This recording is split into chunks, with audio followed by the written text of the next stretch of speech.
내 지분은 이것뿐이다. 해지기 전에 나가라. 장례가 끝난 지 사흘 만에 동생 부부는 쫓겨났습니다.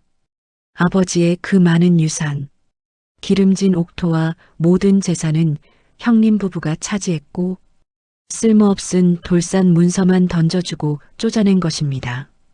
생전 시아버지는 지세와 풍수를 잘한다며 늘 칭찬하며 아꼈던 둘째 며느리지만 이제 눈물을 삼키며 돌산으로 향하고 있습니다. 고을 수령도 마을 사람도 누구 하나 동생 편은 없었습니다. 그렇게 도착한 돌산, 아무것도 없었고 폐우물 하나만 있었습니다. 하지만 둘째 며느리는 좌절하지 않았습니다. 반드시 물이 있어야 땅을 살린다는 생각으로 우물을 살리기로 마음먹었습니다. 100일 동안 곡괭이를 들고 땅을 팠어요. 손바닥이 터지고 등이 휘어도 멈추지 않았습니다. 그리고 100일째 되는 날 마른 우물에서 기적 같은 일이 일어났죠. 과연 그 우물이 돌산과 이 부부에게 어떤 변화를 가져올까요? 이번 영상에서는 돌산만 받고 쫓겨난 둘째 며느리의 통쾌한 역전극에 대해서 들려드리겠습니다. 사연 시작 전 구독과 좋아요를 꾹 눌러주시고 어디서 듣고 계신지 댓글 남겨주시면 그곳에 행운이 가득 깃들기를 기원하겠습니다. 1장 유언과 시험. 한강 하류 김포 들녘에 가을 햇살이 내리던 어느 날 오후 허창석은 사랑채 온돌방에 누워 있었습니다.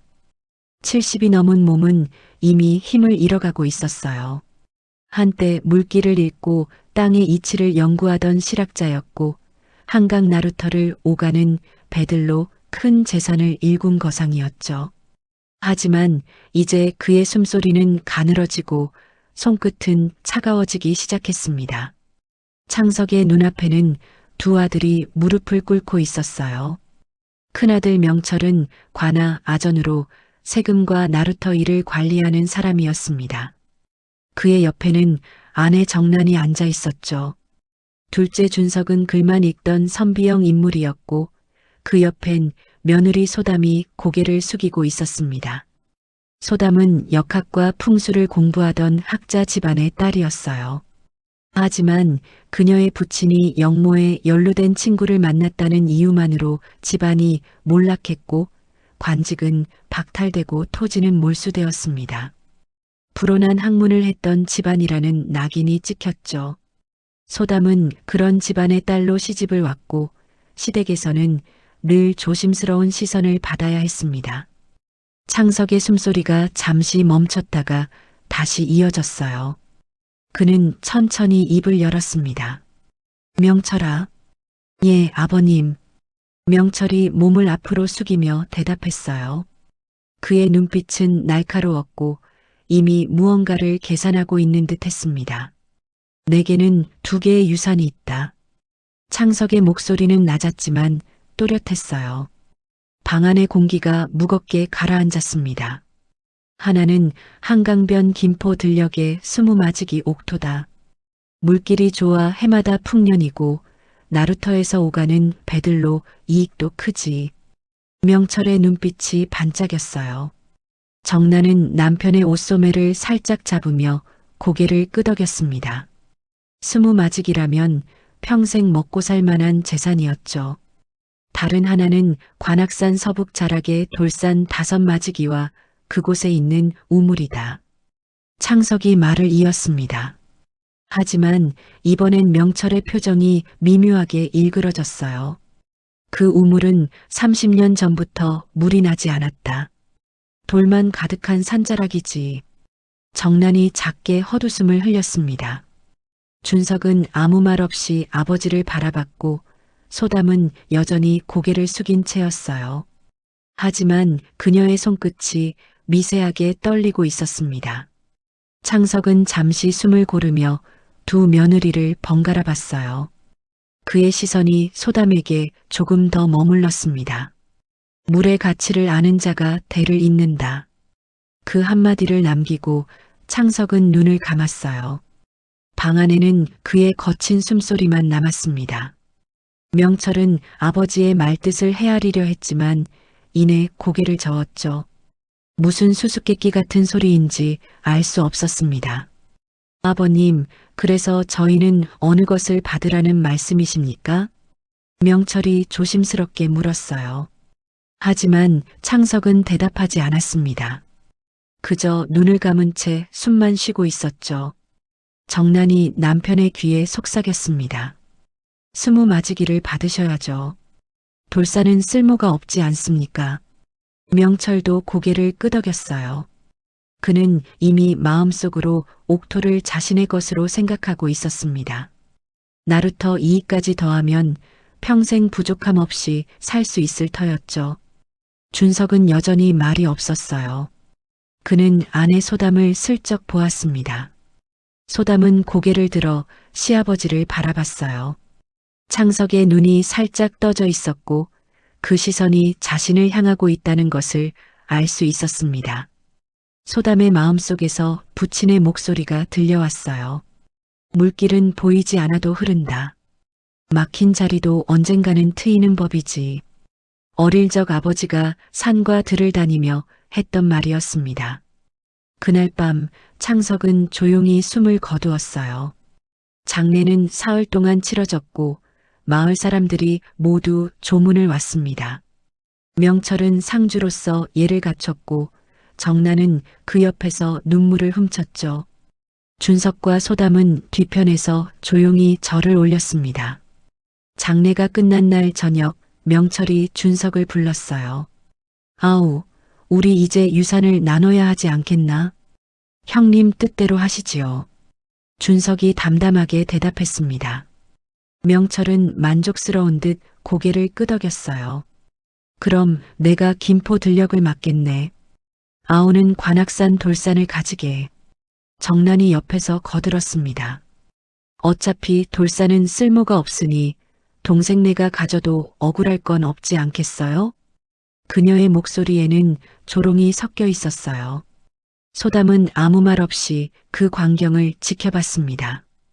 준석은 잠시 망설이다가 고개를 끄덕였죠. 알겠습니다, 형님. 명철은 흡족한 표정으로 자리에서 일어났어요. 그는 이미 마음속으로 옥토를 어떻게 관리할지 계산하고 있었습니다.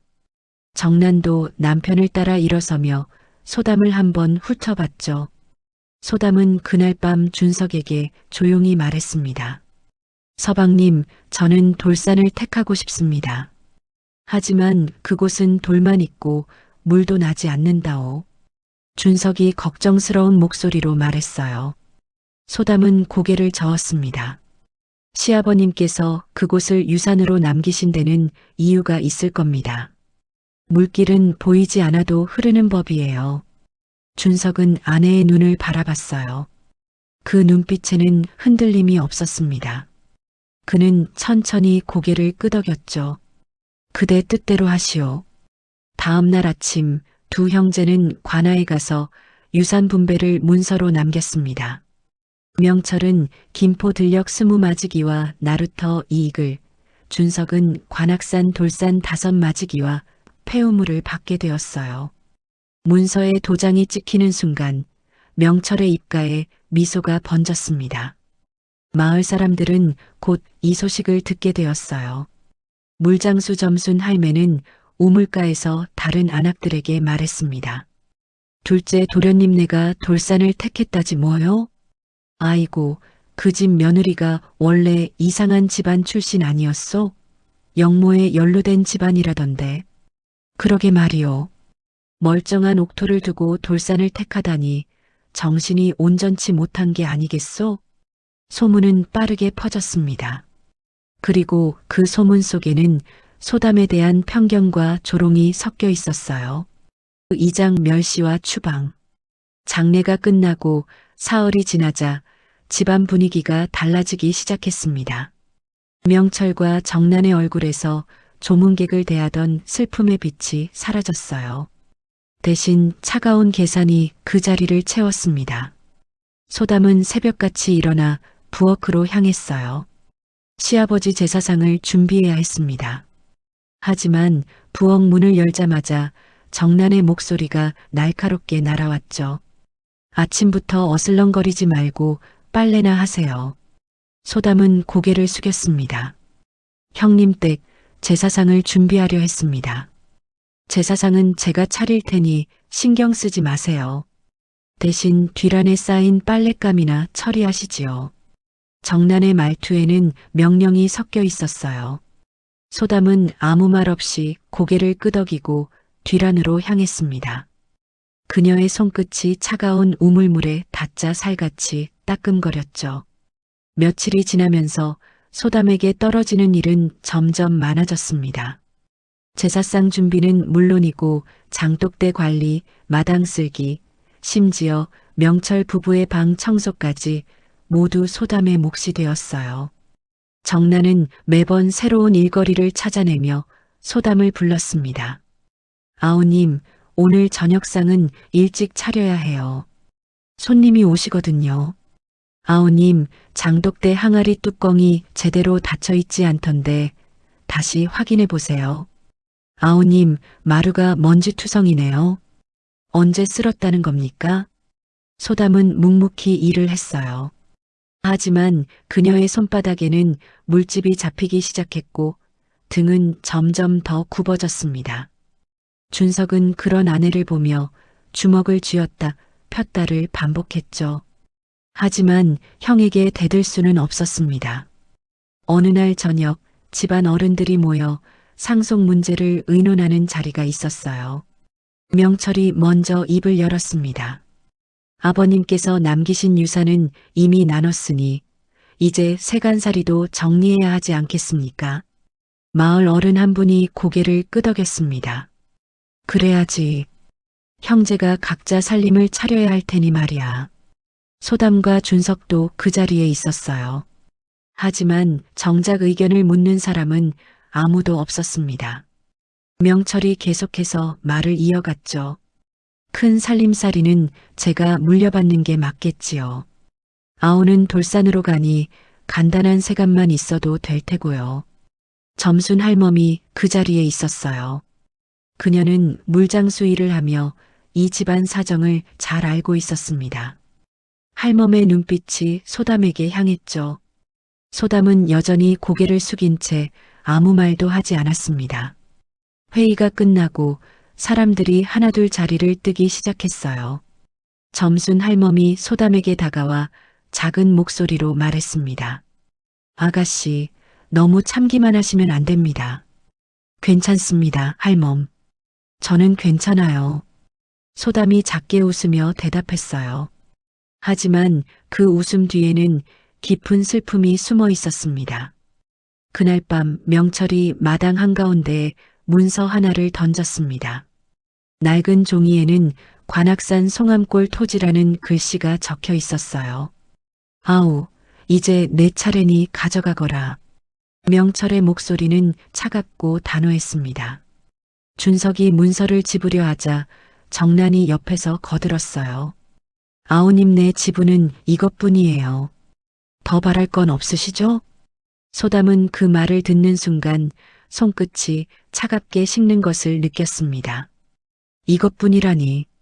30년을 한 집안에서 살아온 가족에게 던지는 말치고는 너무도 냉정했어요. 형님, 그래도 아버님의 유품이라도. 준석이 조심스럽게 말을 꺼냈습니다. 하지만 명철은 손을 저었어요. 유품은 장남인 내가 보관하는 게 맞네. 자네는 돌산이나 잘 가꾸게. 정난이 덧붙였습니다. 그리고 해지기 전에 짐 싸서 나가세요. 이 집은 이제 우리 살림집이니까요. 소담의 심장이 쿵 내려앉았어요. 해지기 전이라니. 겨우 몇 시간밖에 남지 않았습니다. 준석의 얼굴이 하얗게 질렸죠. 하지만 그는 아무 말도 할 수 없었습니다. 소담은 천천히 문서를 주워들었어요. 종이는 오래되어 구겨져 있었고 먼지가 묻어 있었습니다. 그녀는 그것을 조심스럽게 접어 품속에 넣었죠. 형님, 저희는 이만 물러가겠습니다. 소담이 준석의 손을 잡으며 말했어요. 그녀의 목소리는 떨리지 않았습니다. 준석은 아내의 손을 느끼며 고개를 끄덕였죠. 두 사람이 방으로 돌아가자 정난이 명철에게 속삭였습니다. 저 집안 딸이라 그래요. 불온한 학문을 했던 집안 피가 섞여서 정신이 온전치 못한 거예요. 명철도 고개를 끄덕이며 웃었어요. 그래도 덕분에 우리가 옥토를 얻었으니 나쁠 건 없지. 두 사람의 웃음소리가 마당에 울려 퍼졌습니다. 그 소리는 소담이 있는 방까지 들려왔어요. 소담은 입술을 깨물며 눈물을 참았습니다.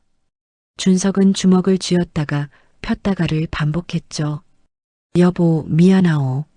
내가 무능해서. 아니에요, 서방님. 이건 서방님 잘못이 아닙니다. 소담이 남편의 손을 꽉 잡으며 말했어요. 그녀의 눈에는 눈물이 고여 있었지만 목소리만큼은 단단했습니다. 우리에겐 남겨진 땅이 있어요. 그곳이 우리가 갈 곳입니다. 두 사람은 밤새 짐을 쌌어요. 가져갈 수 있는 건 많지 않았습니다.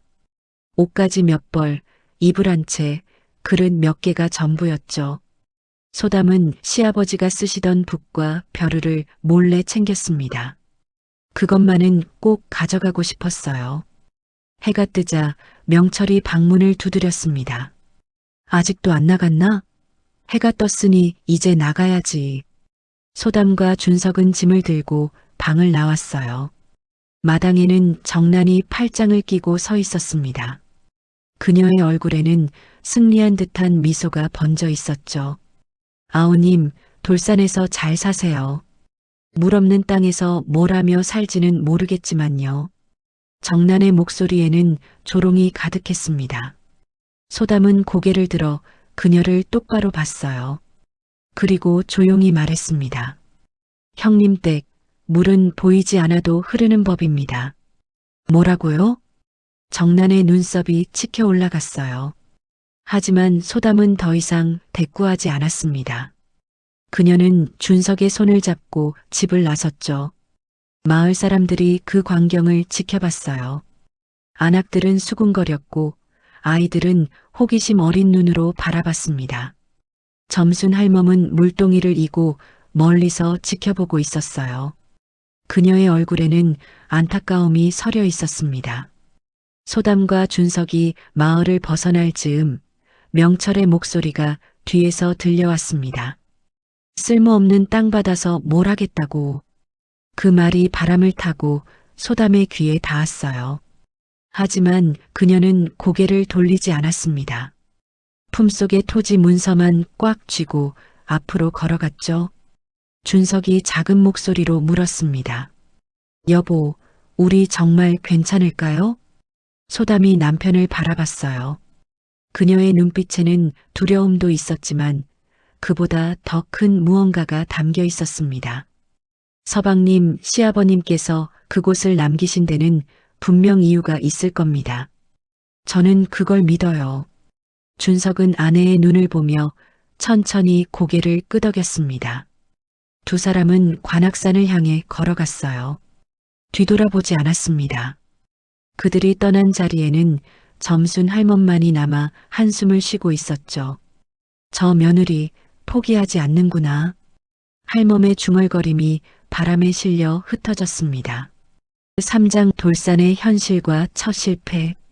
관악산 서북 자락, 송암골에 도착한 두 사람은 말을 잃었습니다. 눈앞에 펼쳐진 광경은 상상했던 것보다 훨씬 참담했어요. 땅보다 돌이 더 많았고 풀조차 제대로 자라지 못한 메마른 비탈이었습니다. 여기가 우리 땅이란 말이오? 준석의 목소리가 떨렸어요. 소담은 아무 말 없이 주변을 둘러봤습니다. 조금 떨어진 곳에 허물어진 우물틀이 보였죠. 다가가 보니 우물 안은 바닥이 훤히 드러나 있었고 돌과 흙만 쌓여 있었습니다. 소담이 우물 안을 들여다봤어요. 30년 동안 물이 나지 않았다는 말이 실감났습니다. 우물벽은 금이 가 있었고 이끼조차 말라 있었죠. 물이 정말 안 나오는구려. 준석이 한숨을 쉬며 말했습니다. 소담은 우물가에 앉아 손으로 흙을 만져봤어요. 건조하고 푸석푸석했습니다. 하지만 그녀는 무언가를 느꼈죠. 흙의 깊은 곳에서 올라오는 미세한 서늘함이었습니다. 서방님, 물길이 완전히 끊긴 건 아니에요. 그게 무슨 말이요? 흙이 서늘합니다. 어딘가에 물길이 남아있다는 뜻이에요. 소담의 말에 준석은 고개를 가웃거렸어요. 하지만 당장 물이 없다는 사실은 변하지 않았습니다. 물을 기르려면 마을까지 두어 리를 걸어가야 했죠. 두 사람은 작은 움막을 짓기 시작했습니다. 나무를 베어 기둥을 세우고 짚으로 지붕을 엮었어요.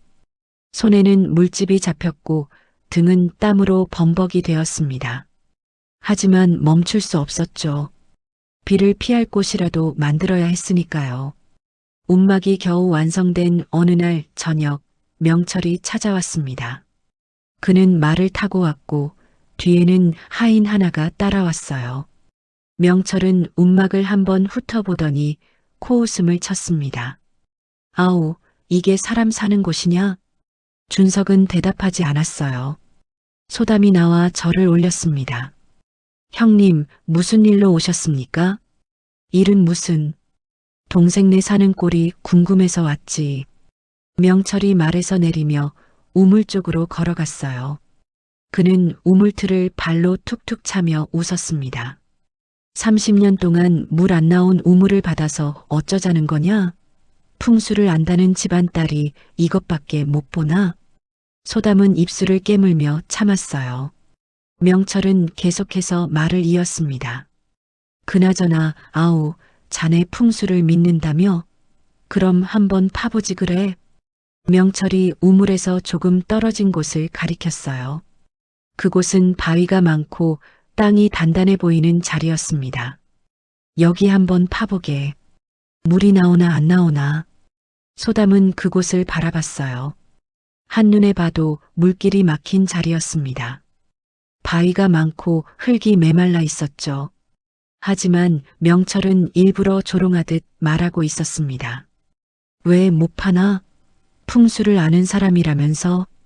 준석이 나서려 했지만 소담이 손을 잡았어요. 형님, 파보겠습니다. 뭐라고? 명철이 놀란 듯 물었습니다.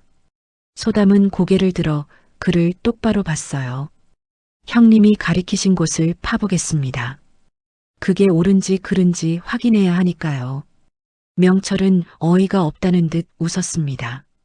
좋아, 그럼 한번 파봐. 물 나오면 내가 상을 주지. 그렇게 말을 남기고 명철은 떠났어요. 준석이 소담에게 다가왔습니다. 여보, 왜 그런 말을 했소? 저곳은 아무리 봐도 물이 안 나올 것 같은데. 맞아요, 서방님. 저곳은 물이 안 나올 겁니다. 그런데 왜? 형님이 시험하고 있어요. 제가 진짜 풍수를 아는지 아니면 그냥 허튼 소리만 하는지 보려는 거죠. 소담의 눈빛이 단단했습니다. 그녀는 곡괭이를 들고 명철이 가리킨 자리로 갔어요. 준석도 따라갔습니다. 하지만 물이 안 나오면 더 조롱당할 텐데. 괜찮아요. 실패도 배움이니까요. 소담이 곡괭이를 들어 올렸습니다. 첫 삽이 땅에 박혔고 흙과 자갈이 튀어 올랐어요. 준석도 옆에서 함께 팠습니다. 하루, 이틀, 사흘이 지났죠. 구덩이는 점점 깊어졌지만 물은 나오지 않았습니다. 돌만 계속 나왔고 흙은 점점 더 단단해졌어요. 소담의 손바닥에는 물집이 터지고 피가 맺혔습니다. 준석의 등은 땀으로 젖었죠. 닷새째 되는 날 소담이 곡괭이를 내려놓았습니다. 서방님, 그만 파요. 아직 더 파보면. 아니에요. 이곳은 물길이 막힌 자리예요. 더 파도 물은 안 나옵니다. 소담의 목소리는 담담했어요. 그녀는 실패를 인정했습니다. 하지만 그 실패 속에서 무언가를 배웠죠. 땅의 결을 읽는 법, 돌의 냄새를 맡는 법을요. 그날 밤 소담은 부친이 남긴 필사본을 꺼내 읽었습니다. 오래된 종이에는 풍수와 물길에 대한 글이 빼곡히 적혀 있었어요. 물길은 숨지 않는다. 막힌 것처럼 보여도 언젠가는 트인다. 관찰하고 기록하라. 땅은 거짓말을 하지 않는다. 소담은 그 문장을 손가락으로 따라 읽었습니다. 그리고 작은 공책을 꺼내 오늘 판 곳의 특징을 기록하기 시작했어요. 돌의 종류, 흙의 색깔, 습기의 정도를 하나하나 적어 내려갔습니다. 여보, 뭘 쓰는 거요? 실패를 기록하는 거예요, 서방님. 어디가 틀렸는지 알아야 다음엔 맞출 수 있으니까요. 준석은 아내의 모습을 가만히 지켜봤어요. 촛불 아래에서 필사본과 공책을 번갈아 보며 기록하는 소담의 옆모습이 애처로워 보였습니다. 며칠 후 마을에서 장을 보러 간 준석이 점순 할멈을 만났어요. 할멈은 물동이를 이고 가다가 준석을 알아봤습니다. 도련님, 산골에서 어찌 지내십니까? 할멈, 그럭저럭 지냅니다. 들었습니다. 큰 도련님이 찾아갔다 왔다지요? 준석의 얼굴이 어두워졌어요. 할멈은 한숨을 쉬며 말했습니다. 마을에서 소문이 자자합니다. 돌산을 택한 며느리가 미쳤다고들 하더군요. 할멈, 제 아내는 미친 게 아닙니다. 저야 압니다. 하지만 사람들 입을 막을 수는 없지 않습니까? 준석은 고개를 숙였어요. 할멈이 조심스럽게 물었습니다. 도련님, 정말 그 우물에서 물이 나올까요? 모르겠습니다. 하지만 제 아내는 믿고 있습니다. 그 믿음만으로 버틸 수 있을까요? 준석은 대답하지 못했어요. 그도 확신이 서지 않았으니까요. 그날 저녁 소담은 우물가에 앉아 있었습니다. 석양이 산 너머로 넘어가고 있었어요. 그때 어린아이 하나가 다가왔습니다. 마을에 사는 석이라는 아이였죠. 아주머니, 뭐 하세요? 땅을 보고 있단다. 왜요? 물이 어디 있는지 찾으려고. 석이가 고개를 갸웃거렸어요. 땅만 쳐다보면 물이 나와요? 소담이 아이를 보며 작게 웃었습니다. 땅은 거짓말을 안 하거든. 땅이 하는 말을 들으면 물이 어디 있는지 알 수 있단다. 신기하다. 석이가 눈을 반짝이며 말했어요. 소담은 아이의 머리를 쓰다듬었습니다. 그 순간만큼은 마음이 따뜻해졌죠. 밤이 되었습니다. 소담과 준석은 보리죽 한 그릇을 나눠 먹었어요. 죽은 묽었고 간도 되어 있지 않았습니다. 하지만 두 사람은 한 숟가락씩 번갈아 가며 먹었죠. 서방님, 내일부터 진짜 우물을 파겠어요. 진짜 우물이라니? 형님이 가리킨 곳은 시험이었어요. 이제 제가 찾은 곳을 팔 겁니다. 소담의 눈빛에 결기가 서렸습니다. 준석은 아내의 손을 잡았어요. 어디를 팔 생각이요? 처음 우물이 있던 자리에서 반자 옆입니다. 그곳 흙에서 서늘함을 느꼈어요. 반자? 네. 물길은 아주 조금만 어긋나도 찾을 수 없거든요. 준석은 아내의 말을 믿기로 했습니다. 다른 방법도 없었고 무엇보다 소담의 눈빛을 믿었으니까요. 그날 밤 소담은 잠들지 못했어요. 부친의 필사본을 다시 펼쳐 읽고 자신이 기록한 내용을 확인했습니다. 흙의 색, 돌의 배치, 바람의 방향까지 하나하나 점검했죠. 창밖으로 달빛이 들어왔습니다. 소담은 우물 쪽을 바라봤어요. 저 아래 어딘가에 물길이 흐르고 있다는 확신이 들었습니다.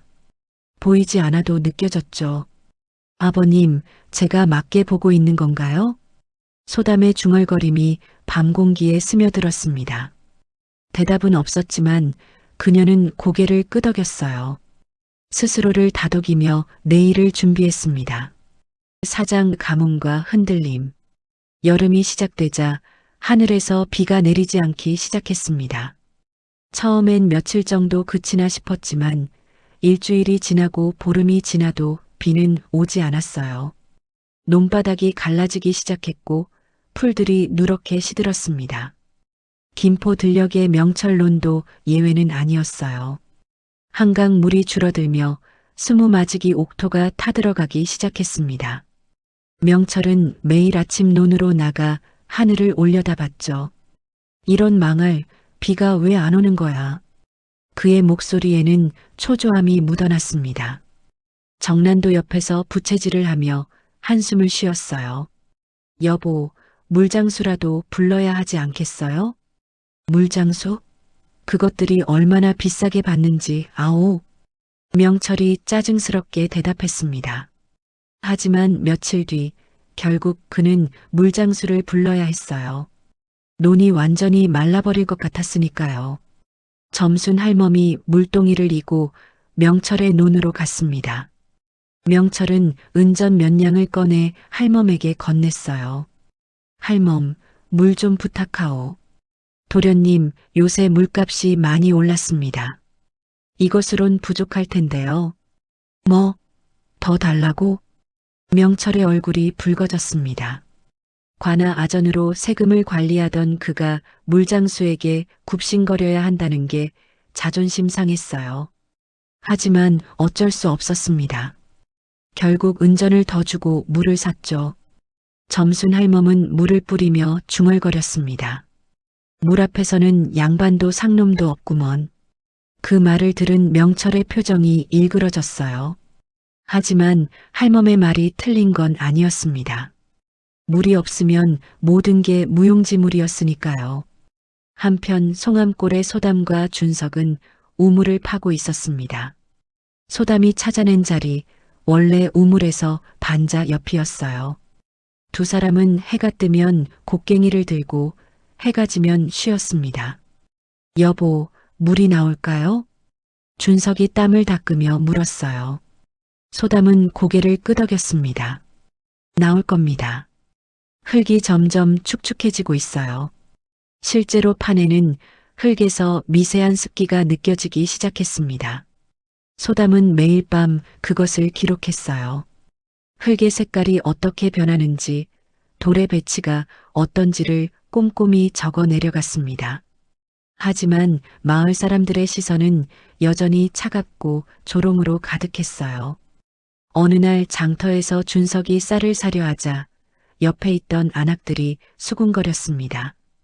저기 돌산 택한 사람 아니오? 그러게요. 글 읽는다고 해서 뭐가 달라지나 몰라요. 배는 고플 텐데. 저 집 며느리가 이상한 집안 출신이라던데 학문이 밥 먹여주나요? 준석의 주먹이 떨렸어요. 하지만 그는 참았습니다. 쌀을 사서 집으로 돌아가는 길 그의 발걸음은 무거웠죠. 집에 돌아오자 소담이 우물가에서 흙을 만지고 있었습니다. 준석이 다가가 조심스럽게 말했어요. 여보, 사람들이 우리를 비웃고 있소. 소담은 고개를 들어 남편을 바라봤습니다. 알아요, 서방님. 그런데도 계속 파야 하오. 네. 포기하면 끝이에요. 소담의 목소리는 단호했습니다. 하지만 그녀의 눈가에는 피로가 쌓여 있었어요. 준석은 아내의 손을 잡았습니다. 미안하오. 내가 무능해서. 아니에요. 서방님은 저를 믿어주셨잖아요. 그것만으로도 충분해요. 두 사람은 말없이 서로를 바라봤습니다. 그 순간만큼은 세상의 조롱이 들리지 않았어요. 가뭄은 계속되었습니다. 한 달이 지나고 두 달이 지났지만 하늘은 여전히 맑았어요. 마을 사람들은 기우제를 지내기 시작했고 논에서는 벼가 누렇게 변해갔습니다. 명철의 논도 점점 황폐해졌어요. 물을 길어다 부어도 금방 말라버렸습니다. 어느 날 밤 명철은 정난에게 말했습니다. 이대로 가다간 올해 농사는 다 망칠 것 같소. 여보, 그럼 어쩌죠? 우리 논이 20마직이나 되는데. 정난의 목소리가 떨렸어요. 명철은 답답한 마음에 숨을 내쉬었습니다. 숫자로 계산하고 권력으로 관리하던 그였지만 자연 앞에서는 무력했죠. 송암골에서는 소담이 밤마다 부친의 필사본을 읽고 있었습니다. 촛불 아래에서 오래된 글씨를 따라 읽으며 그녀는 용기를 얻었어요. 물길은 숨지 않는다. 막힌 것처럼 보여도 언젠가는 트인다. 소담은 그 문장을 소리내어 읽었습니다. 준석이 옆에서 지켜보고 있었어요. 여보, 그 책에 뭐가 쓰여 있소? 부친께서 평생 기록하신 물길과 땅에 대한 이야기예요. 어디에 물이 흐르고 어떻게 찾아야 하는지가 적혀 있죠. 그렇다면 우리가 파는 곳이 맞단 말이오? 소담은 잠시 망설였습니다. 확신이 있었지만 동시에 두려움도 있었어요. 만약 물이 나오지 않는다면? 모든 게 헛수고가 된다면? 하지만 그녀는 고개를 끄덕였습니다. 맞아요. 틀림없어요. 그날 밤 소담은 결심을 굳혔어요. 우물을 파던 위치를 조금 더 옮기기로 했습니다. 흙을 만져보니 물길이 아주 미세하게 비껴나 있는 것 같았거든요. 서방님, 내일부터 위치를 반자 더 옮겨서 파요. 뭐라고? 지금까지 판 곳은? 틀렸어요. 아주 조금, 정말 조금만 틀렸지만 그 차이가 중요해요. 준석의 눈빛이 흔들렸습니다. 지금까지 파느라 들인 시간과 노력이 아까웠어요. 하지만 소담의 눈을 보니 믿을 수밖에 없었습니다. 알았소. 당신 뜻대로 하시오. 다음 날 아침 두 사람은 새로운 자리에 첫 삽을 떴어요. 곡괭이가 땅에 박히고 흙이 튀어 올랐습니다. 소담은 파낸 흙을 손으로 만지며 확인했죠. 점순 할멈이 물동이를 이고 지나가다 멈춰 섰습니다. 아가씨, 아직도 파고 계십니까? 네, 할멈. 언제까지 파실 겁니까? 물이 나올 때까지요. 소담의 대답에 할멈은 한숨을 쉬었습니다. 저 며느리 정말 포기를 모르는구나. 할멈의 중얼거림이 바람에 실려 흩어졌어요. 그 말을 들은 소담의 입가에 작은 미소가 번졌습니다. 포기하면 끝이니까요, 할멈. 할멈은 소담을 한참 바라보다가 고개를 끄덕이고 떠났어요. 그녀의 뒷모습에는 응원이 담겨 있었습니다. 밤이 되었습니다. 소담과 준석은 움막에서 보리죽 한 그릇을 나눠 먹었어요. 죽은 여전히 묽었고 반찬도 없었습니다. 하지만 두 사람은 묵묵히 숟가락을 떴죠. 서방님, 조금만 더 버텨요. 여보, 정말 물이 나올까요? 준석의 목소리에 의심이 묻어났습니다. 소담은 남편의 손을 잡았어요. 나올 겁니다. 하루만 더 파면 돼요. 그 밤 소담은 잠들지 못했습니다. 부친의 필사본을 펼쳐놓고 달빛 아래에서 글씨를 따라 읽었어요. 그리고 자신이 기록한 내용을 다시 한번 점검했습니다.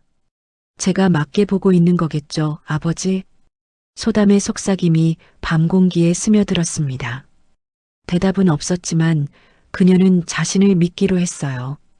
그것만이 버틸 수 있는 유일한 방법이었으니까요. 창밖으로 별들이 반짝이고 있었습니다. 소담은 우물 쪽을 바라봤어요. 저 아래 어딘가에서 물길이 흐르고 있다는 확신이 들었습니다. 5장 100일째, 물길이 열리다. 우물을 파기 시작한 지 100일째 되는 날 새벽이었습니다. 소담은 동이 트기 전에 잠에서 깼어요. 무언가가 그녀를 깨운 것 같았습니다. 꿈속에서 부친의 목소리가 들렸던 것 같기도 했죠. 오늘이다. 소담은 작은 목소리로 중얼거렸습니다. 준석이 잠결에 눈을 떴어요. 여보, 무슨 일이요? 서방님, 오늘 물이 나올 것 같아요. 소담의 목소리에는 확신이 담겨 있었습니다.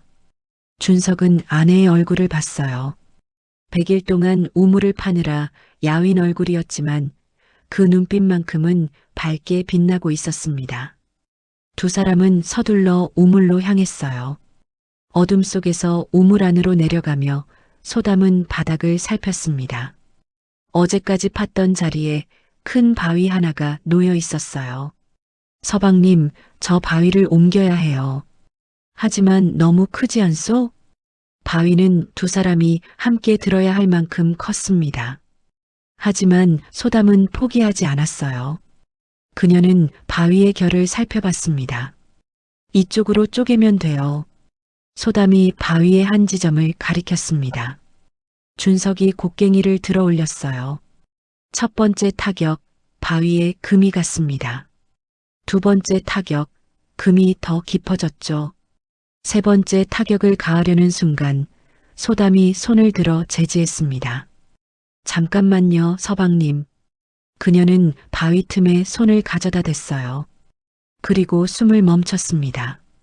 미세하게 흔들리는 바위, 그 틈에서 올라오는 차가운 기운이 느껴졌거든요. 물냄새가 나요. 소담의 목소리가 떨렸습니다. 준석도 바위에 손을 댔어요. 정말로 차가운 기운이 올라오고 있었습니다. 지금입니다. 소담의 말에 준석이 마지막 힘을 다해 곡괭이를 내리쳤어요.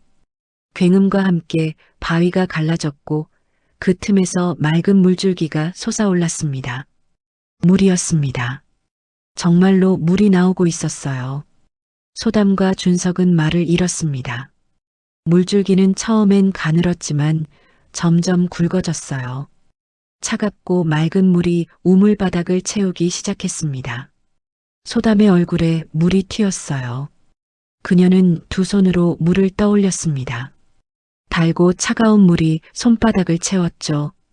소담은 그 물을 입에 댔습니다. 눈물이 흘러내렸어요.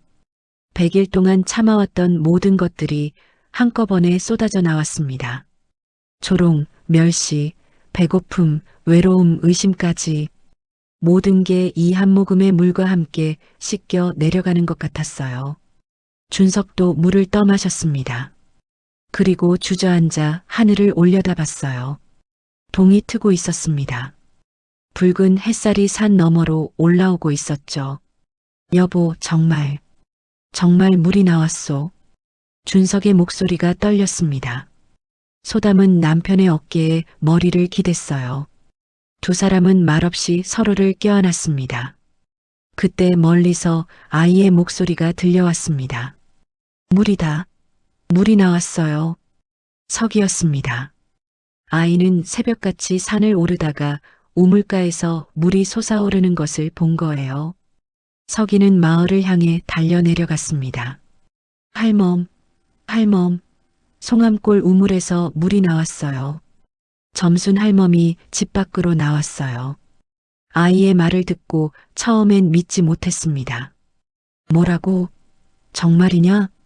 정말이에요. 제가 봤어요. 물이 막 솟아오르고 있어요. 할멈은 급히 물동이를 들고 석이를 따라갔습니다. 다른 마을 사람들도 하나둘 모여들기 시작했어요. 우물가에 도착한 사람들은 놀라움에 입을 다물지 못했습니다.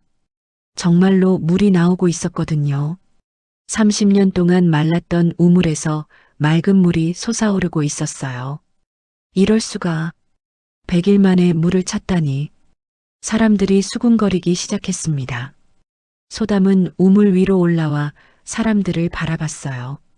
그녀의 얼굴은 흙과 땀으로 범벅이었지만 눈빛만큼은 단단했습니다. 점순 할멈이 다가왔어요. 아가씨, 정말 해내셨군요. 할멈, 물 좀 가져가세요. 소담이 두레박으로 물을 떠올렸습니다. 할멈은 그 물을 받아 마셨어요. 차갑고 달았습니다. 지금까지 마셔본 물 중 가장 맛있는 물이었죠. 이건 약수 아니오? 할멈의 말에 사람들이 웅성거렸습니다. 소담은 고개를 끄덕였어요. 산 깊은 곳에서 흘러나온 물입니다. 깨끗할 겁니다. 사람들이 하나씩 물을 떠 마시기 시작했어요. 모두들 고개를 끄덕이며 놀라워했습니다. 정말로 약수처럼 차갑고 맑았거든요. 소담은 준석의 손을 잡았습니다. 서방님, 이제 시작이에요. 준석이 아내를 바라봤어요. 그녀의 얼굴에는 피로가 가득했지만 동시에 희망도 빛나고 있었습니다. 해가 완전히 떠올랐습니다. 송암골 우물 가는 사람들로 북적이기 시작했어요. 소문은 빠르게 퍼졌습니다.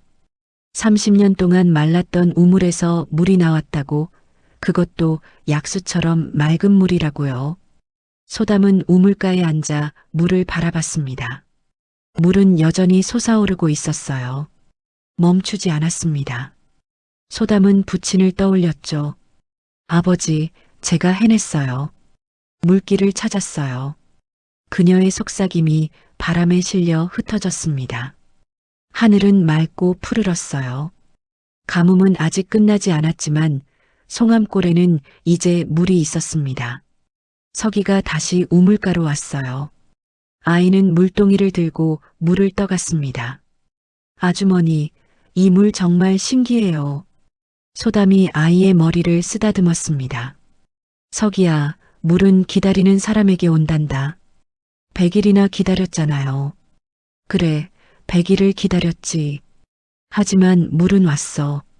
서기가 환하게 웃으며 물동이를 이고 떠났어요.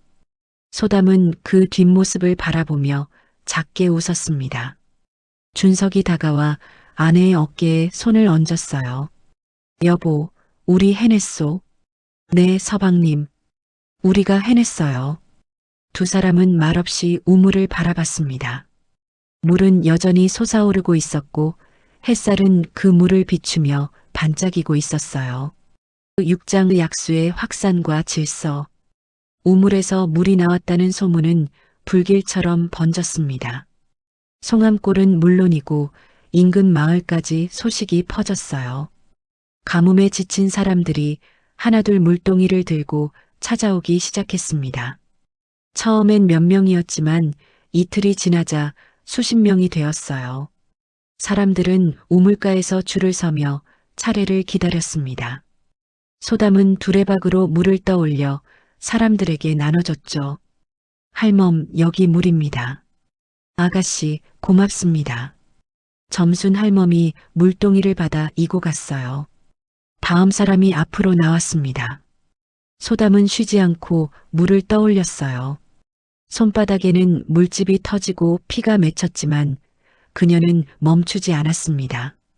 아주머니, 물 주세요. 서기가 달려왔어요. 아이는 매일 우물가에 와서 물동이를 옮기는 일을 도왔습니다. 소담은 아이에게 물을 떠주며 웃었어요. 서기야, 고맙구나. 저도 도와드릴게요.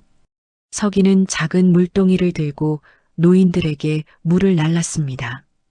아이의 순수한 마음이 사람들을 따뜻하게 만들었어요. 며칠이 지나자 소담은 우물가에 규칙을 세워야 한다는 걸 알았습니다. 사람들이 너무 많이 몰려들어 혼란스러웠거든요. 어떤 이는 새벽부터 와서 자리를 맡아두고 어떤 이는 힘으로 밀치며 먼저 물을 가져갔어요. 소담은 준석과 상의한 뒤 우물가에 표지판을 세웠습니다. 나무판에 글씨를 새겨 넣었죠. 노인과 아이가 먼저입니다. 줄을 서서 기다려 주십시오. 물값은 받지 않습니다. 사람들이 표지판을 보고 웅성거렸어요. 물값을 안 받는다고? 그럼 공짜란 말이오? 아니, 세상에 공짜가 어디 있어? 나중에 받으려는 수작 아니오? 소담은 사람들 앞에 섰습니다. 목마른 날엔 누구든 이 우물의 손님입니다. 다만 질서만 지켜주십시오. 그녀의 목소리는 단호했어요. 사람들은 처음엔 의심스러워했지만 정말로 물값을 받지 않는 걸 보고 놀랐습니다. 서서히 질서가 잡히기 시작했죠. 어느 날 한양에서 의원 한 명이 찾아왔습니다. 노의원이라 불리는 60대 남자였어요. 그는 가뭄으로 병이 도는 마을을 돌며 약을 주던 중 송암골 우물 소문을 들었습니다. 이곳이 그 우물이요? 노의원이 우물가에 다가갔어요. 소담이 절을 올렸습니다. 어르신, 어디서 오셨습니까? 한양에서 왔소. 이 물이 약수라는 소문을 들었는데 한번 살펴봐도 되겠소? 물론입니다. 소담이 두레박으로 물을 떠올렸습니다. 노의원은 물을 받아 코에 가져다 댔어요. 냄새를 맡고 혀로 맛을 보고 손으로 온도를 확인했습니다. 기운이 맑소. 산 깊은 곳에서 흘러나온 물이 분명하구려. 노 의원이 고개를 끄덕이며 말했어요. 이 물은 독을 씻어내고 몸을 보하는 약수요. 병든 사람이 마시면 기력을 되찾을 것이요. 사람들이 웅성거리기 시작했습니다. 한양에서 온 의원이 약수라고 인정했다는 게 금세 소문으로 퍼졌어요. 노 의원이 소담에게 물었습니다. 아가씨, 이 물을 어떻게 찾았소? 시아버님께서 남기신 땅이었습니다. 100일 동안 우물을 팠고 물길을 찾았습니다. 100일이라 대단한 인내로구려. 노 의원은 감탄하며 고개를 끄덕였어요. 그는 소담에게 제안했습니다. 한양 내의원에 이 물을 보내면 어떻겠소? 왕실에서 사례를 주실 것이요. 소담은 잠시 생각하다가 고개를 끄덕였습니다. 그렇게 하겠습니다. 다만 마을 사람들 물은 먼저 채워주고 싶습니다. 물론이요. 그게 당연하지. 노 의원은 흡족한 표정으로 떠났어요. 며칠 뒤 한양에서 사람이 와서 물을 가져갔습니다. 그리고 사례로 곡식과 은전을 보내왔죠. 준석이 곡식 자루를 보며 놀랐습니다. 여보, 이게 다 우리 거요? 서방님, 이제 걱정 안 하셔도 됩니다. 소담이 웃으며 말했어요. 두 사람은 처음으로 배불리 밥을 먹을 수 있었습니다. 소문이 더 퍼지자 우물가 주변에 변화가 생겼어요. 장사치들이 하나둘 모여들기 시작했습니다. 어떤 이는 떡을 팔았고 어떤 이는 나무를 팔았죠. 자연스럽게 작은 장터가 형성되었습니다. 점순 할멈도 물장수 일을 그만두고 우물가에 주막을 차렸어요.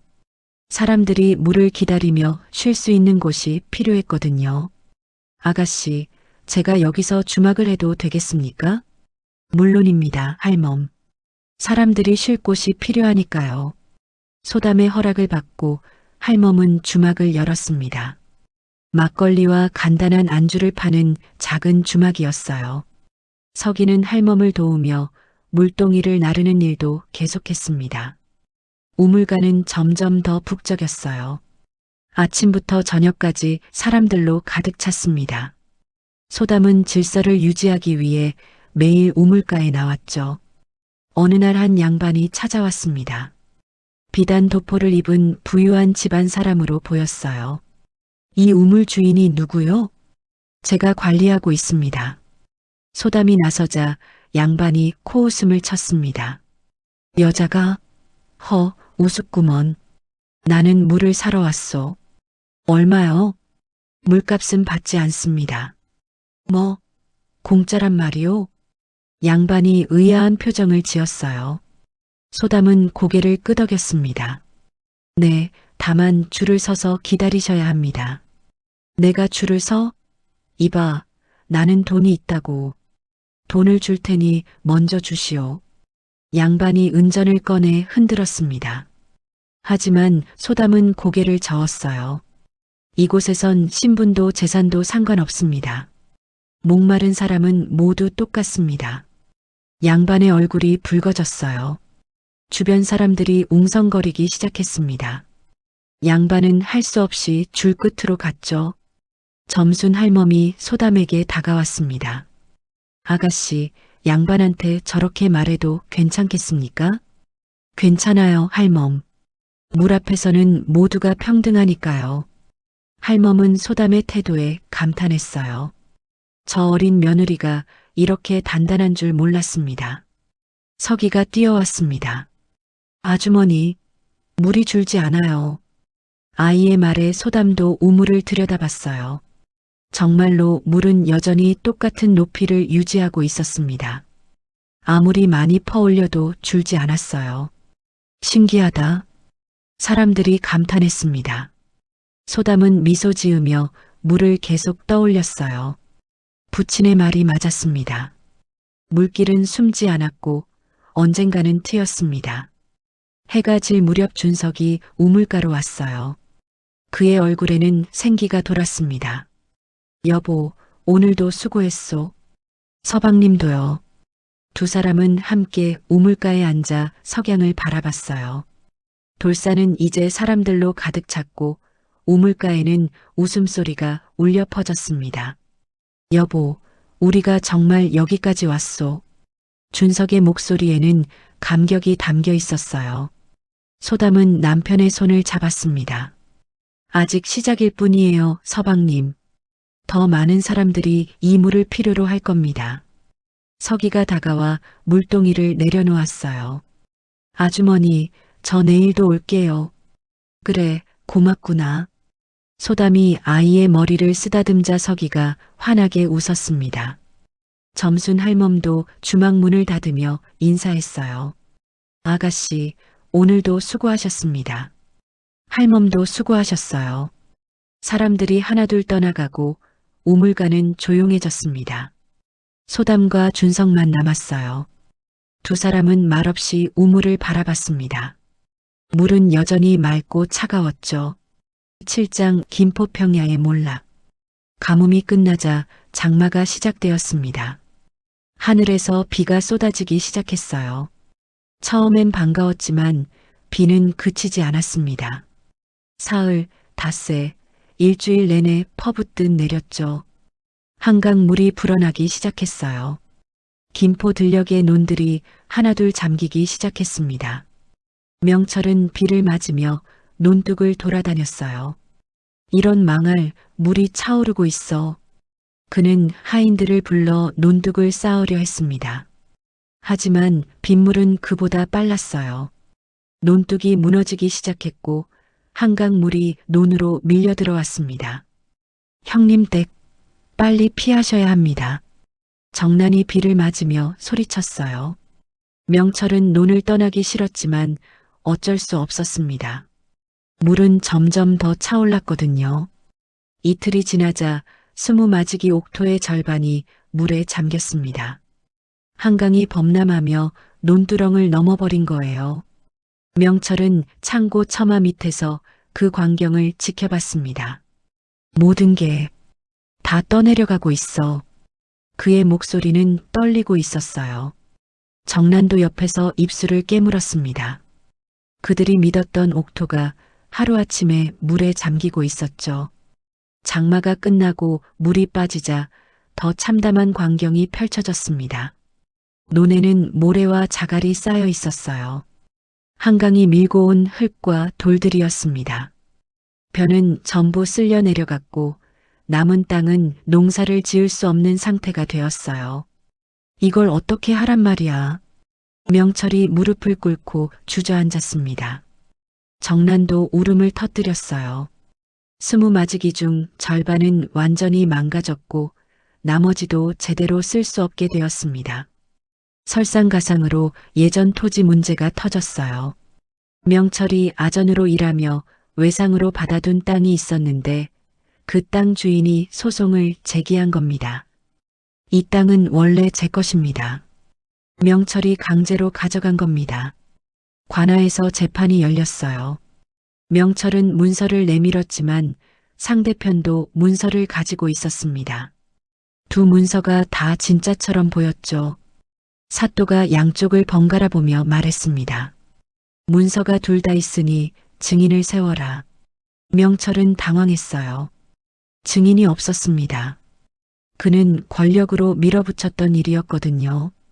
결국 재판에서 졌고 땅을 돌려줘야 했습니다. 이런 식으로 다 잃는단 말이냐.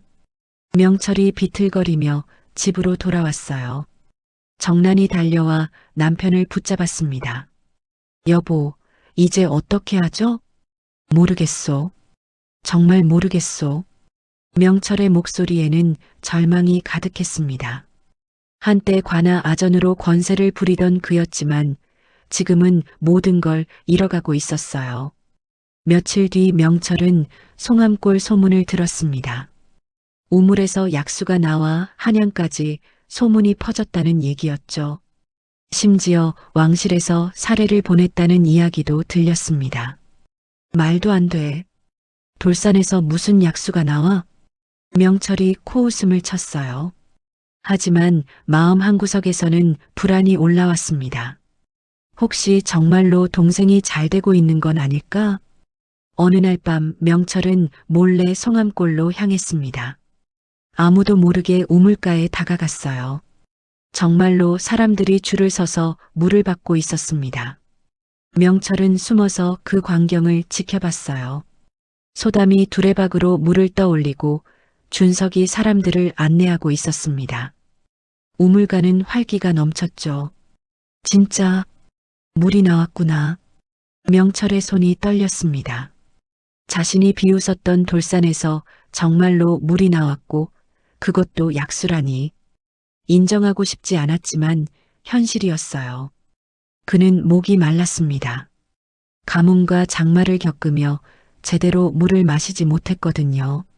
명철은 슬금슬금 우물가로 다가갔어요. 어둠 속에서 두레박에 물을 담으려는 순간 누군가의 목소리가 들렸습니다. 누구십니까? 점순 할멈이었어요. 할멈은 주막 문을 닫다가 우물가에 사람 그림자를 본 겁니다. 명철이 황급히 몸을 숨기려 했지만 이미 늦었어요. 할멈이 등불을 들고 다가왔습니다. 아니, 큰도련님 아니십니까? 할멈. 명철이 어색하게 웃으며 일어섰어요. 할멈의 눈빛이 차가워졌습니다. 이 밤에 무슨 일로 오셨습니까? 그게 물이 궁금해서. 물이 궁금하시면 낮에 당당히 오시지 왜 밤에 몰래 오십니까?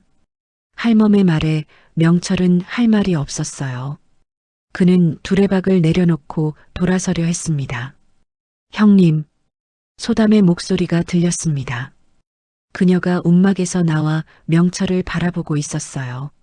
물이 필요하시면 가져가세요. 다만 다음부턴 줄을 서주시기 바랍니다. 소담의 목소리는 차분했습니다. 명철은 그 말을 듣고 얼굴이 화끈거렸어요. 자신이 쫓아낸 며느리가 오히려 물을 주겠다니 굴욕이었습니다. 필요 없소. 명철이 소리치며 돌아섰습니다. 하지만 그의 발걸음은 무거웠어요. 점순 할멈과 소담이 그 뒷모습을 지켜봤습니다. 아가씨, 괜찮으셨습니까? 괜찮아요, 할멈. 형님도 힘드신 겁니다. 소담의 말에 할멈은 고개를 끄덕였어요. 하지만 할멈의 눈에는 안타까움이 서려 있었습니다. 며칠 뒤 명철은 관아에 송사를 제기했습니다. 아버님께서 정신이 흐린 상태에서 유산을 나누셨습니다. 그 유언은 무효입니다. 사또가 명철을 바라봤어요. 증거가 있는가? 아버님은 돌아가시기 전 병이 깊으셨습니다. 그때 며느리가 홀려서 돌산을 택하게 만든 겁니다. 명철이 목소리를 높였습니다. 정난도 옆에서 거들었어요. 사또 나리, 저 며느리는 불온한 학문을 한 집안 출신입니다. 영모에 연루된 집안의 딸이에요. 사또의 눈썹이 치켜 올라갔습니다. 그것이 사실인가? 네, 나리. 그런 집안 딸이 시아버님을 속인 겁니다. 정난이 눈물까지 흘리며 말했어요. 사또는 잠시 생각하더니 고개를 끄덕였습니다. 알겠다. 피고인을 불러오너라. 며칠 뒤 소담과 준석이 관아로 불려왔어요. 명철은 승리한 듯한 표정으로 그들을 바라봤습니다. 하지만 소담은 침착했어요. 사또가 물었습니다. 피고인, 원고의 주장이 사실인가? 시아버지를 속여 돌산을 차지했는가? 아닙니다, 나리. 소담이 고개를 들어 사또를 바라봤어요. 시아버님께서는 정신이 또렷하셨습니다. 그분은 물길을 연구하신 학자셨고 30년 동안 그 우물을 지켜오셨습니다.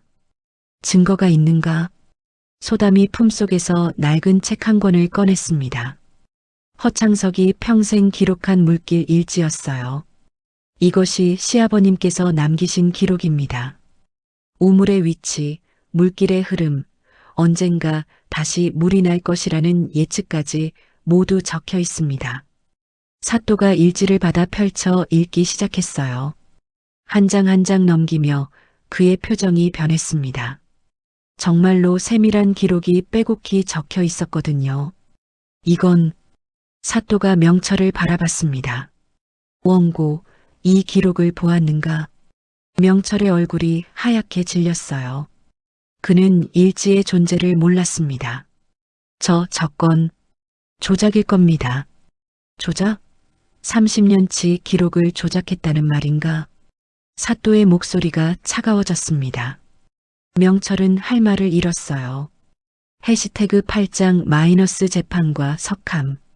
재판은 계속되었습니다. 사또는 마을 어른들을 증인으로 불렀어요.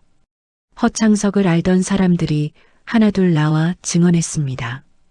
허창석 어르신은 돌아가시기 전까지 정신이 또렷하셨습니다. 그분은 물길을 연구하시는 분이었습니다. 매일 우물가에 가셔서 기록을 하셨어요. 증언이 이어질수록 명철의 얼굴은 창백해졌어요. 정나는 손수건으로 얼굴을 가렸습니다. 점순 할멈도 증인으로 나왔어요. 날이 제가 30년 동안 이 마을에서 물장수를 했습니다. 허 어르신은 우물이 마른 뒤에도 포기하지 않으셨어요. 언젠가 다시 물이 날 거라고 하셨습니다. 할멈의 증언에 사또가 고개를 끄덕였습니다. 그렇다면 원고의 주장은 근거가 없다는 것이로군. 사또가 명철을 바라봤어요. 원고, 아비를 노망이라 모함한 죄는 무겁다. 무고죄로 곤장 20대를 치겠다. 명철이 무릎을 꿇었습니다. 날이 용서해 주십시오. 하지만 사또의 결정은 단호했어요. 관속들이 명철을 끌고 나갔고 곤장 소리가 관아 마당에 울려 퍼졌습니다. 곤장을 맞고 돌아온 명철은 비틀거렸어요. 정난이 부축했지만 그의 다리는 제대로 서지 못했습니다. 명철은 이를 악물며 말했어요. 아직 끝나지 않았어. 그는 다시 관아로 돌아가 사또에게 청했습니다. 날이 우물을 조사해 주십시오. 분명 그 아래에 뭔가 숨겨져 있을 겁니다. 무엇을 숨겼다는 것이냐? 보물입니다. 아버님께서 우물 밑에 보물을 숨겨두셨을 겁니다. 명철의 주장에 사또는 한숨을 쉬었습니다. 알겠다. 조사를 해보겠다. 며칠 뒤 관속들과 함께 사또가 송암골 우물로 향했어요. 마을 사람들도 모두 모여들었습니다. 명철은 승리할 것처럼 웃고 있었죠. 파보시오. 분명 뭔가 나올 것이오. 관속들이 우물로 내려가 바닥을 파기 시작했습니다. 한참을 팠을 때 곡괭이가 단단한 무언가에 부딪혔어요. 날이 여기 뭔가 있습니다. 관속이 소리쳤습니다. 사람들이 웅성거리기 시작했어요. 명철의 눈이 반짝였습니다. 맞지? 내 말이 맞았어. 관속들이 조심스럽게 흙을 걷어냈습니다. 돌로 만든 함이 드러났어요. 석함이었습니다. 뚜껑에는 글씨가 새겨져 있었죠. 물의 가치를 아는 자에게. 사람들이 숨을 죽였습니다. 사또가 직접 석함의 뚜껑을 열었어요. 안에는 오래된 종이 한 장과 문서들이 들어 있었습니다. 사또가 종이를 펼쳐 읽기 시작했어요. 나 허창석은 이 글을 남긴다. 내가 남긴 2개의 유산은 사람을 시험하기 위함이었다. 20마지기 옥토는 눈앞에 이익을 좇는 자를 위한 것이고 돌산과 우물은 인내와 지혜를 가진 자를 위한 것이다. 사또의 목소리가 계속 이어졌습니다. 물은 생명이다. 땅은 변하고 재산은 사라지지만 물은 사람을 살린다. 내가 30년 동안 이 우물을 지킨 이유는 언젠가 진정으로 물의 가치를 아는 자가 나타나기를 바랐기 때문이다. 명철의 얼굴이 점점 굳어갔어요. 이 석함 안에는 내가 평생 모은 재산의 절반을 숨겨두었다. 이는 우물을 찾은 자에게 돌아갈 것이다. 사또가 석함 안의 문서를 꺼냈습니다. 토지 문서와 은전이 가득했어요. 그 양이 20마지기 옥토보다 훨씬 많았습니다. 이 모든 것은 둘째 며느리 소담에게 돌아간다. 사또의 선언에 사람들이 웅성거렸어요. 명철은 무릎이 꺾였습니다. 그는 주저앉으며 석함을 바라봤죠. 아버님, 저를 시험하셨던 겁니까? 명철의 목소리는 떨리고 있었습니다. 정난도 옆에서 울음을 터뜨렸어요. 사또가 명철을 바라봤습니다. 원고, 그대는 아비의 뜻을 이해하지 못했다. 탐욕으로 형제를 내쳤고 무고로 관아를 속이려 했다. 이에 그대는 우물관리인으로 일하며 죄를 갚을 것이다. 날이 이의가 있는가? 사또의 단호한 목소리에 명철은 고개를 떨구었어요. 그는 모든 것을 잃었습니다. 옥토도 권세도 자존심도. 재판이 끝나고 사람들이 하나둘 흩어졌습니다. 소담은 석함을 들여다봤어요. 부친과 시아버지 두 사람 모두 같은 것을 가르쳐 주었다는 걸 알았습니다. 물의 가치를요. 준석이 아내의 어깨에 손을 얹었어요. 여보, 우리가 해냈소. 아니에요, 서방님. 우리가 아니라 시아버님께서 해주신 겁니다. 소담이 석함을 다듬며 말했습니다. 그녀의 눈에는 눈물이 맺혀 있었어요. 점순 할멈이 다가왔습니다. 아가씨, 이제 어떻게 하실 겁니까? 할멈, 이 우물을 더 많은 사람들과 나누고 싶어요. 가난한 이들이 물 걱정 없이 살 수 있도록요. 소담의 말에 할멈이 미소 지었습니다. 그렇게 하십시오.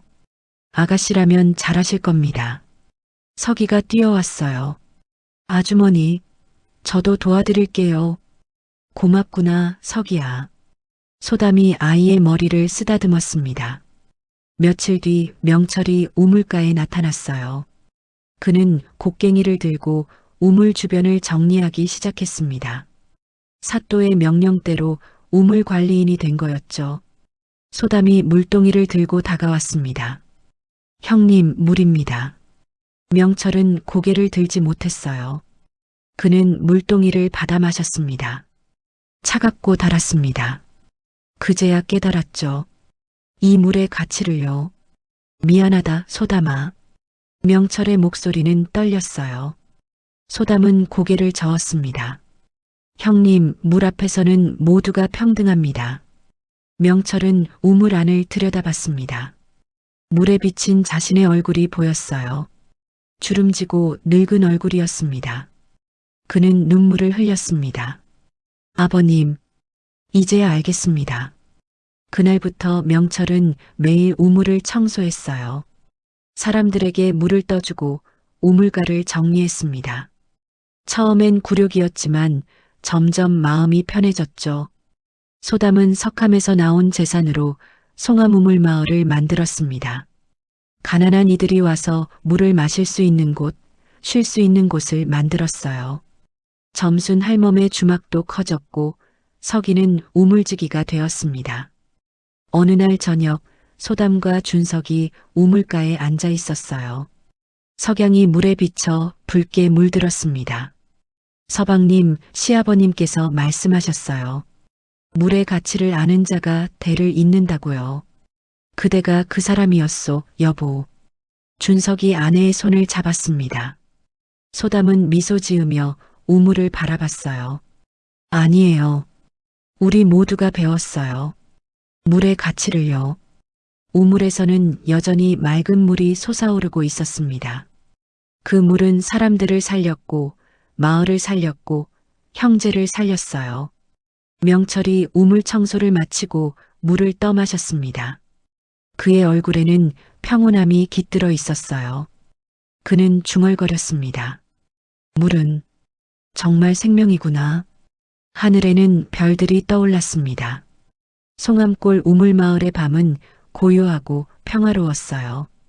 물소리만이 조용히 울려 퍼졌습니다.